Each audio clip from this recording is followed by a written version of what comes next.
Here is a comparison video between the MacBook Air and the MacBook Pro. This one here is the MacBook Air from 2022, and this is from November of 2023.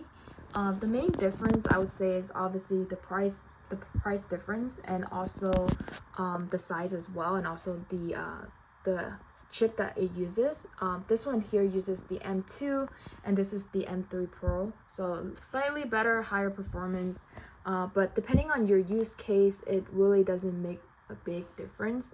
And just to show you like the size difference, this is like 13.4 I believe, and the one on the bottom is 14-inch, so slightly bigger. And as you can tell, there is very minimal difference. So of course there are other bigger sizes for the MacBook Pros, but if you just want like a lighter, in this case I would say the weight is the most beneficial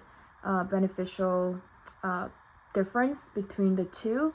The MacBook Air is a lot lighter and thinner as well. And just to show you like, and then I'm going to show you the other one here, it's definitely a lot thicker and heavier as well.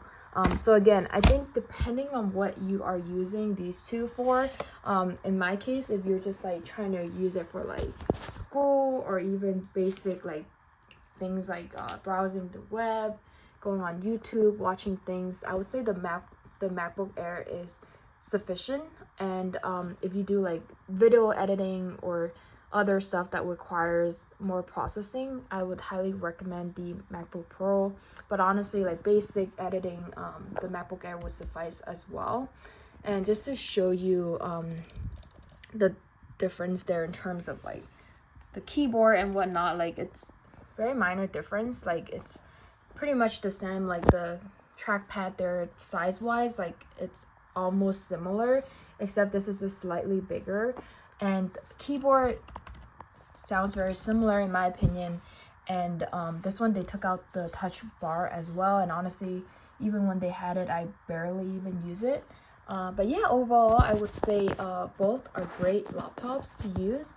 But if you are looking for something that's simple, you know, like just to browse the web, go on YouTube, and if you're using it for work as well or school, like the MacBook Air is sufficient.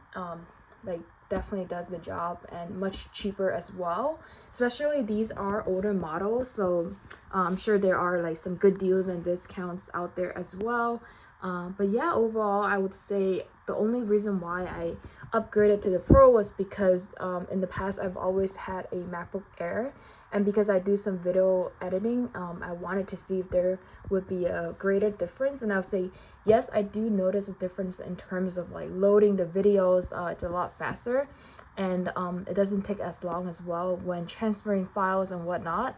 But other than that, like I would say the MacBook Air is quite sufficient. If I were to get a new laptop like today, I might even consider the MacBook Air, just because it does work for like even basic video editing, like using the iMovie. And also it's a lot lighter, and that's what I miss about my MacBook Air, a lot thinner and lighter. So yeah.